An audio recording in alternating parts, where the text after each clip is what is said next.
Olá, começa agora mais um Ordem do Dia. E hoje vamos discutir os direitos trabalhistas. Empregado, por considerar que o empregado é a parte mais fraca na relação entre o capital e o trabalho. A fábrica fechou, faliu e deixou os trabalhadores sem nada. Como agir nessa situação? Ainda naquela situação, procurando rumo. A entrevista da semana é com o doutor Pedro Paulo Manos, diretor da Faculdade de Direito da PUC de São Paulo. É evidente que quando a situação econômica do país vai mal, todo mundo sofre. O documentário revela a ligação de marcas famosas de roupa com o trabalho análogo à escravidão. Deu para perceber que o programa de hoje está cheio de assuntos de grande interesse. Então, fique ligado no Ordem do Dia, programa que une a TV Cultura e a Ordem dos Advogados do Brasil, Seção São Paulo.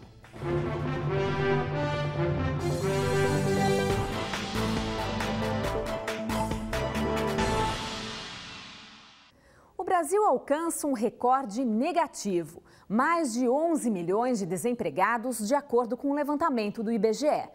Muitos vão para o mercado informal e perdem a proteção da Consolidação das Leis do Trabalho, a CLT. Vamos ver como é enfrentar o dia a dia sem os direitos trabalhistas. O Marcos Roberto já nem dorme direito. O sono foi embora junto com o trabalho de porteiro. E agora o desemprego virou pesadelo. Conta para pagar, um monte de coisa, isso aí não vai deixando você dormir sossegado, preocupa. 1.500 pessoas por dia procuram o Centro de Apoio ao Trabalho em São Paulo. A Marineide está firme na fila há 9 meses. Eu trabalho como auxiliar de limpeza, mas o que aparecer eu faço. Currículo já entreguei vários, mas ninguém chama. Nunca ter este documento assinado valeu tanto. É quase um troféu. A carteira de trabalho guarda todos os registros e vínculos da nossa vida profissional. É a porta de entrada para o mercado. E também é a saída. O tão sonhado emprego com carteira assinada está sumindo do mapa. Quase 120 mil vagas formais foram eliminadas em março, aponta o CAGED, o Cadastro Geral do Ministério do Trabalho. A taxa de desemprego no primeiro trimestre foi de 10,9%. Isso representa 11 milhões de brasileiros. Na região metropolitana de São Paulo, quase 2 milhões de empregados perderam o trabalho só no mês de março. Foi um mês difícil. A taxa de desemprego chegou a 15,9%, de acordo com a Fundação SEAD e o DIEESE, a mais alta para o mês desde 2007. A pessoa que fica muito tempo desempregada, se isso acontece, ela desaprende, ela se torna um pouco obsoleta. E uma pessoa que está desempregada é um consumidor a menos. Os milhares de desempregados vão ter de sobreviver sem os direitos assegurados pela CLT, a Consolidação das Leis Trabalhistas. Instituída em 1º de maio de 1943, a CLT unificou o conjunto de leis existentes no Brasil e regulamentou as relações individuais e coletivas do trabalho. Muitos direitos passaram a ser assegurados. Jornada máxima de trabalho de 8 horas diárias, descanso semanal remunerado, salário mínimo, férias, licença maternidade, adicional noturno e indenização. O direito do trabalho tem um princípio protecionista ao empregado, por considerar que o empregado é a parte mais fraca na relação entre o capital e o trabalho. O que nós percebemos é que quem procura a Justiça do Trabalho normalmente é o desempregado. Então, por essa razão, o empregado que vai à Justiça do Trabalho, ele vai para reivindicar direitos dele. Direitos que não foram cumpridos espontaneamente pelo empregador. A Aos poucos, outros direitos foram incorporados: a contratação de pessoas com deficiência, a instituição de cotas nas empresas, a indenização por danos morais e assédio contra os empregados, a contratação de aprendizes, a lei do estágio, o aviso prévio proporcional. Apesar da importância destas garantias para o trabalhador, muitas empresas tentam burlar as obrigações contratando os funcionários como prestadores de serviços. São as conhecidas PJs, as pessoas jurídicas. Ali, no dia a dia, estiverem presentes os requisitos do contrato de trabalho, que são pagamento de salário, a pessoalidade, a não eventualidade e a subordinação, se tiverem presentes esses 4 requisitos, não adianta nem que aquele prestador de serviço tenha uma empresa para poder emitir nota fiscal. Poderá ser descaracterizada aquela relação de prestador de serviço e ser reconhecido como vínculo empregatício. A consequência direta do desrespeito às leis e do aumento do desemprego pode ser explosiva para a já sobrecarregada Justiça do Trabalho. A previsão é de 3 milhões de novas ações em 2016, segundo o Tribunal Superior do Trabalho. Enquanto os processos aumentam, o dinheiro diminui. A Corte teve um corte no orçamento de quase 30%. É realmente preocupante e importante que os nossos governantes possam estar atentos a isso. Porque o que vai acontecer? Se faltar dinheiro, vai parar? Vai fechar o justiça do trabalho? Então essa realmente tem que ser uma preocupação nem só dos dirigentes da própria justiça do trabalho, como também do próprio governo e do legislativo também. O caminho para sair do desemprego é a reativação da economia. Então a gente vai ter que ter um pouco de paciência e vai ter que rezar para não piorar muito, porque está muito feio o quadro do emprego no Brasil. Quando a empresa fecha as portas, decreta concordata ou falência, os funcionários costumam ficar a ver navios. São obrigados a iniciar uma verdadeira batalha judicial para ter os direitos preservados. Mas isso leva tempo, muito tempo. São situações fora da ordem.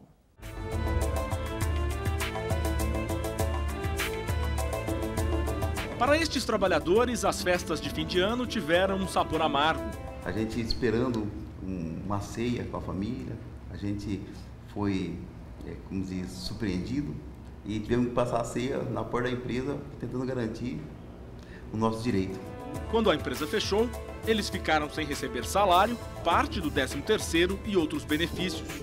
Você não tem saída, não tem como você colocar os seus pés no chão com as suas verbas rescisórias, tudo preso de uma pessoa que ninguém sabe quem é.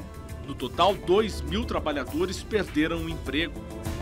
A MAB produzia fogões nesta unidade em Campinas, no interior paulista. Na vizinha Hortolândia, fabricava geladeiras. Em 22 de dezembro de 2015, a empresa colocou os funcionários em licença remunerada, mas ninguém recebeu. Em 10 de fevereiro, pediu falência. O que tem para os trabalhadores, a partir também de uma audiência, é o pagamento de, no máximo, 5 salários mínimos para cada um, que é um dinheiro que está entrando para a massa falida, que são depósitos judiciais que a MAB fez no passado por processos contra a questão tributária. Nos primeiros 3 meses deste ano, os pedidos de falência cresceram 31% em relação ao mesmo período do ano passado. Já os casos de recuperação judicial subiram 165%. É quando a empresa apresenta um plano à justiça para tentar manter as atividades. Se a empresa estiver fechada, penhorar bens da empresa, penhorar bens dos sócios, dos eventuais partícipes daquele grupo econômico e assim por diante. Ou o trabalhador individualmente. Ele pode, eu cheguei na empresa, a empresa está fechada, não tenho mesmo a quem recorrer, vou entrar na justiça para cobrar do meu empregador. No caso da MAB, em abril foi feita uma força-tarefa para dar baixa na carteira de trabalho dos funcionários. Em nota, a empresa informou que caberá ao administrador da massa falida gerenciar os ativos para pagar as dívidas com os credores. o processo de recuperação judicial estiver acontecendo na justiça civil, você vai demorar alguns anos para receber, porque além do processo na Justiça do Trabalho, onde você vai constituir o seu crédito, ou seja, onde você vai provar por A mais B que você tem um determinado direito contra aquela empresa, e inclusive a quantidade em dinheiro que você tem direito, depois de você provar isso, você ainda vai precisar submeter o seu crédito lá ao Juízo Universal da Falência.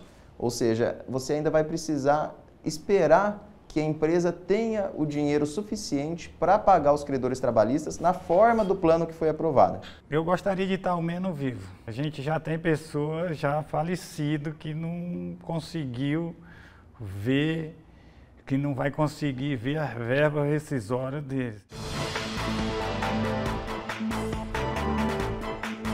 Oi, meu nome é Edson. Eu queria saber se mesmo depois da homologação, se o funcionário achar que o valor não é correto, ele pode entrar na justiça? Sim. O empregado, ele tem o direito, ele tem o prazo de 2 anos para ingressar com uma ação trabalhista a contar da rescisão do contrato de trabalho, ou seja, do término da relação e do vínculo de emprego. Isso significa que, normalmente, no último dia do aviso prévio é que começa a contar o prazo de 2 anos para ele ingressar com a ação. E ele poderá cobrar os últimos 5 anos do contrato de trabalho. Vamos a um rápido intervalo. Na volta, o Fique por Dentro vai mostrar como é possível demitir o patrão. E vai ver em casos de sucesso exemplos de empresas que, mesmo enfrentando a crise, conseguem distribuir lucros entre os funcionários.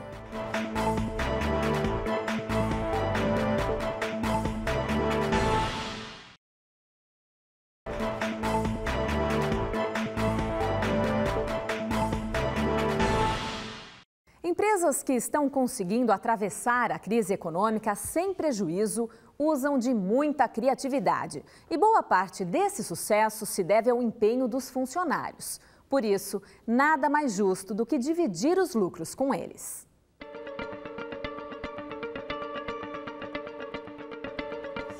A participação dos trabalhadores nos lucros e resultados das empresas surgiu primeiro como medida provisória em 2000. Depois de aprovada pelo Congresso Nacional, a participação dos trabalhadores se tornou a Lei número 10.101. Ela prevê o recebimento do dinheiro a mais como instrumento de integração entre o capital e o trabalho, um incentivo à produtividade. A implementação da PLR nas empresas não é obrigatória, segundo a lei. A maioria das empresas multinacionais oferece o benefício. Mas, segundo o Sebrae, como a prática ainda é pouco comum nas pequenas empresas brasileiras, não há estudos que mostram quantos empresários pagam a PLR. A maioria dos trabalhadores brasileiros passa o ano inteirinho esperando dezembro chegar. É que com o Papai Noel vem também o 13º salário. Mas existem funcionários que ficam com o bolso cheio bem antes dessa data. São os que fazem parte dos programas de participação dos lucros e resultados das empresas. Nesta companhia de transmissão de energia elétrica, os 1.400 empregados recebem uma remuneração extra de R$ 4.700 em março. Além disso, os funcionários recebem 35% do salário a mais no segundo semestre. Dinheiro que também faz parte do programa de participação nos lucros. A empresa entende que é importante um ganho coletivo. E baseado no ganha-ganha, que é importante que os colaboradores se sintam motivados e ganhem, e a empresa também ganhe com a motivação dos colaboradores. O Jarbas começou na empresa como eletricista, agora é técnico e sonha em ser um engenheiro, um futuro gerente, quem sabe. A faculdade ele já paga como parte do dinheiro extra que recebe aqui. Eu enxergo como algo para garantir seu sustento, bem-estar da sua família, para a empresa uma forma dela valorizar o empregado, o trabalho dele e deixar claro que esse resultado surge da força de todos, o trabalho conjunto. Nosso convidado para a entrevista da semana é o ministro aposentado do Tribunal Superior do Trabalho, Pedro Paulo Manos.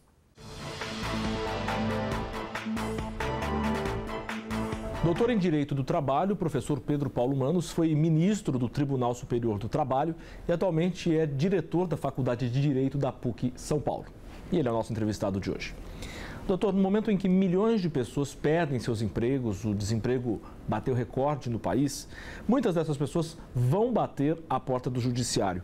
Que papel cabe à Justiça do Trabalho nesse momento? É evidente que quando a situação econômica do país vai mal, todo mundo sofre.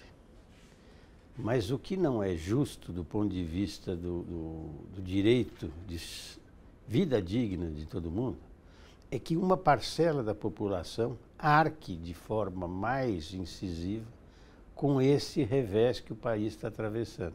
Porque no Brasil nós temos uma legislação que possibilita ao empregador dispensar o empregado sem justa causa e sem qualquer motivo.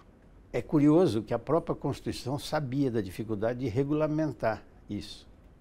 Tanto que no final da Constituição, no ato das disposições constitucionais transitórias, no artigo 10, está dito: até que a lei complementar do artigo 7º, inciso 1º, seja editada, fica aumentada a multa por dispensa injusta do Fundo de Garantia de 10%, como era, para 40%.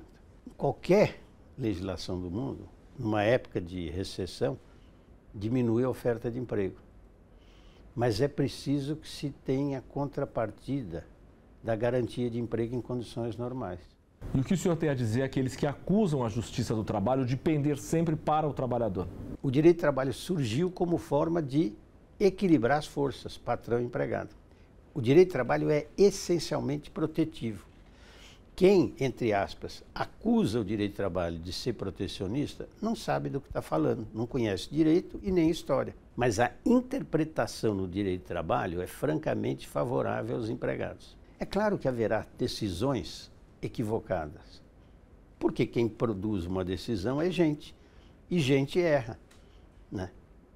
Mas, na maioria das vezes, o que existe é um empregador que tem uma conduta de não respeito ao que a lei determina. Com a sua experiência, a CLT necessita de revisão? E que revisão é essa? Eu acho que necessita.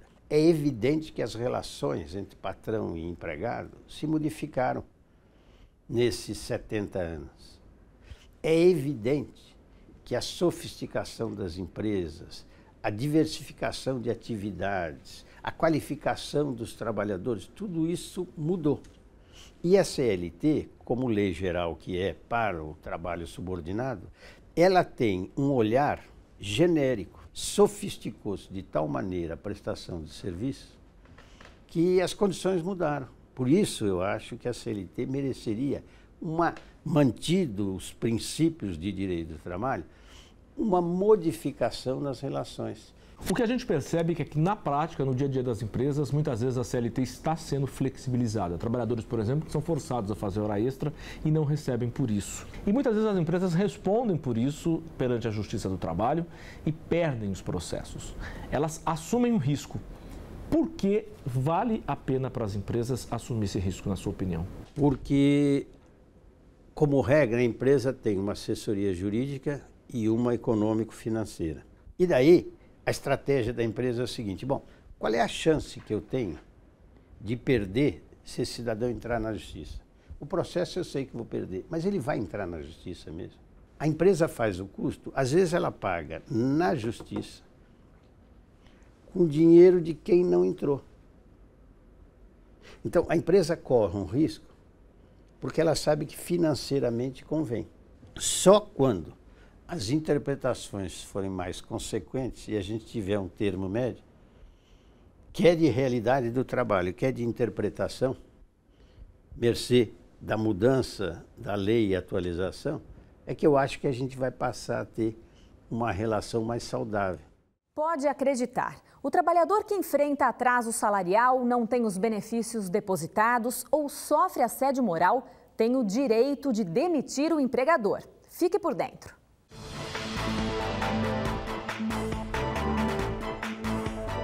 A chamada dispensa ou rescisão indireta está prevista no artigo 483 da Consolidação das Leis do Trabalho, a CLT. De acordo com a lei, o trabalhador pode pedir a rescisão indireta quando forem exigidos serviços superiores às suas forças, tanto no sentido físico quanto intelectual, e que podem causar danos à saúde. Quando o empregado sofre perseguição por parte do empregador ou superior, sendo tratado de forma diferente dos colegas. Quando o empregador não cumpre as obrigações do contrato, entre outros. Se esses casos forem comprovados pela Justiça, o empregado tem direito às verbas rescisórias equivalentes às da dispensa sem justa causa, como aviso prévio, férias vencidas e proporcionais com acréscimo de 1/3, 13º salário vencido e proporcional e indenização de 40% sobre o FGTS. Para a rescisão indireta ocorrer, o funcionário deve reunir todos os documentos de provas e também testemunhas e deve comunicar à empresa e acionar a Justiça do Trabalho.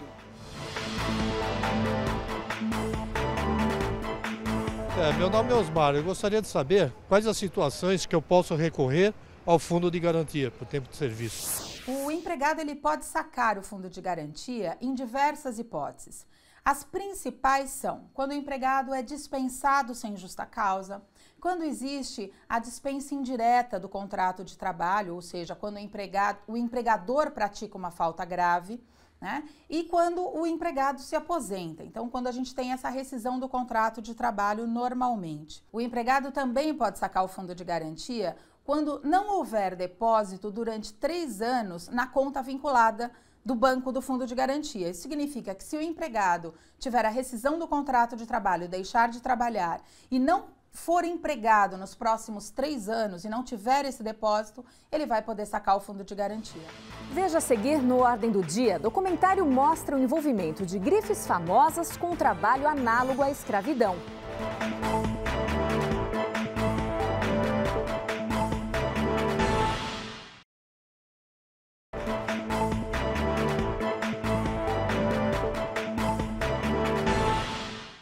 O Ordem do Dia está de volta com o tema Direito Trabalhista. Vamos ouvir agora a opinião do presidente da OAB São Paulo, Marcos da Costa. O cenário de curto prazo para o trabalhador é nebuloso. Sabemos que o Brasil soma hoje, infelizmente, mais de 11 milhões de pessoas desempregadas. A crise afetou o caixa nas pequenas, médias e das grandes empresas, a ponto de provocar uma verdadeira corrida aos tribunais do trabalho, que cuidam de volume crescente de processo por causa das emissões. O agravante dessa difícil situação é que, assim como os desempregados, esse ramo da justiça também recebeu mais notícias. O corte no orçamento, anunciado pelo governo federal, levou alguns tribunais a noticiarem até mesmo o risco de paralisação de atividades em alguns meses. Trabalhadores e empresas vão pagar 2 vezes a conta. Além de perderem o poder econômico, ainda vem golpeado o direito de discutir os seus direitos num palco especializado para isso. Outro alerta nesse campo do trabalho fica por conta do aumento da informalidade.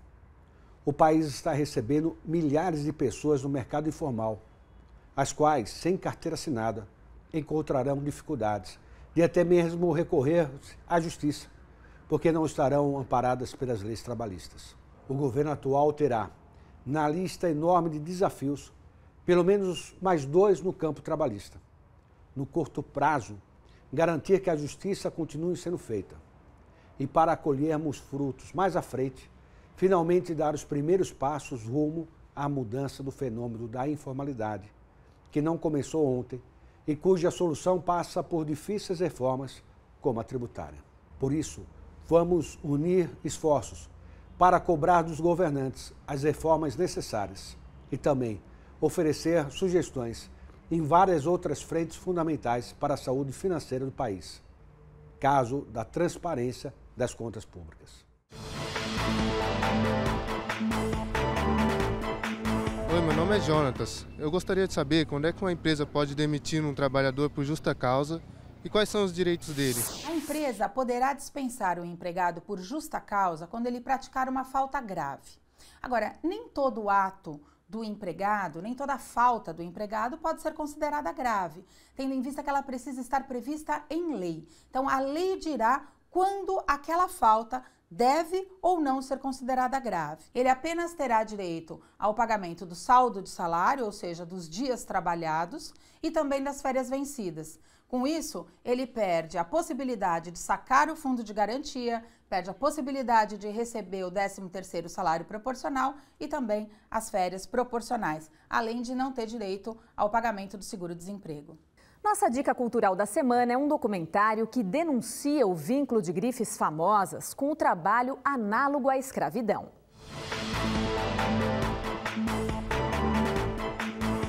O luxo tem um preço e muitas vezes vai além das etiquetas. Belas modelos desfilando roupas de grife atraem flashes e olhares. O glamouroso mundo da moda movimentou em 2014 3 trilhões de dólares, cerca de 10 trilhões de reais. Mas as nossas roupas escondem uma história não contada. É esta a história que o documentário The True Cost, o custo verdadeiro em tradução livre, procura revelar.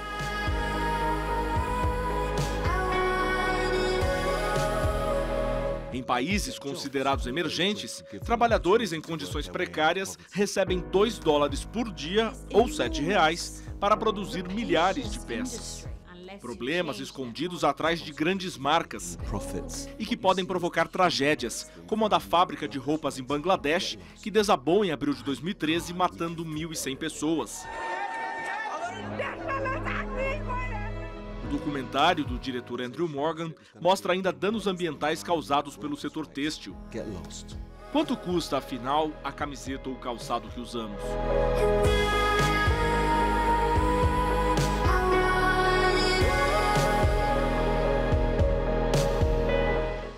O Ordem do Dia se despede agora para voltar na semana que vem com mais um tema de grande interesse. Ordem do Dia, programa que une a TV Cultura e a Ordem dos Advogados do Brasil, Seção São Paulo. Tchau e uma boa semana.